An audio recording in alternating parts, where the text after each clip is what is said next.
सबसे पहला क्वेश्चन जब हम मरीज को नी रिप्लेसमेंट एडवाइस करते हैं तो उनका होता है, क्या डॉक्टर इसके अलावा भी हमारे पास कोई और ऑप्शन है? तो ये डिपेंड करता है कि आप किस स्टेज की आर्थराइटिस में अपने डॉक्टर से मिल रहे हैं। जैसा कि मैंने पहले भी कहा है, नी रिप्लेसमेंट एक एंड स्टेज सर्जरी होती है, यानी कि जब घुटना पूरी तरह से खराब हो जाए तभी नी रिप्लेसमेंट की सलाह दी जाती है। तो आइए जानते हैं क्या और मेथड हो सकते हैं जिससे कि अभी नी रिप्लेसमेंट को कुछ समय तक टाला जा सकता है।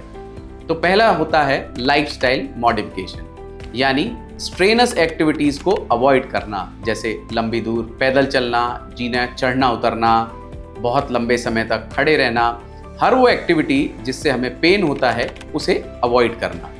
इसके साथ में अपनी मसल्स को स्ट्रेंथन करने के लिए रेगुलर एक्सरसाइज और फिजियोथेरेपी सेशन लेना।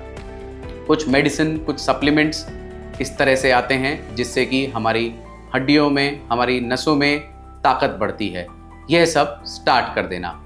इसके अलावा अगर आर्थराइटिस बहुत सीवियर नहीं है तो हम मरीज को कुछ इंजेक्शंस की भी सलाह कई बार देते हैं, जिसमें कि विस्को सप्लीमेंटेशन, यानी कि जिसे आम भाषा में कहा जाता है घुटने में चिकनाहट बढ़ाने का इंजेक्शन दिया जा सकता है। इसके अलावा कुछ केसेस के अंदर प्लेटलेट रिच प्लाज्मा यानी पीआरपी थेरेपी का भी रोल अच्छा होता है। इसके अलावा पेशेंट को अपने ऊपर ध्यान देना होता है, जैसे कि अपने साथ जुड़ी हुई बीमारियां, diabetes, blood pressure, thyroid, cardiac disease, इसको भी रेगुलर कंट्रोल में रखना होता है और उसका नियमित रूप से मेडिकेशन लेना होता है।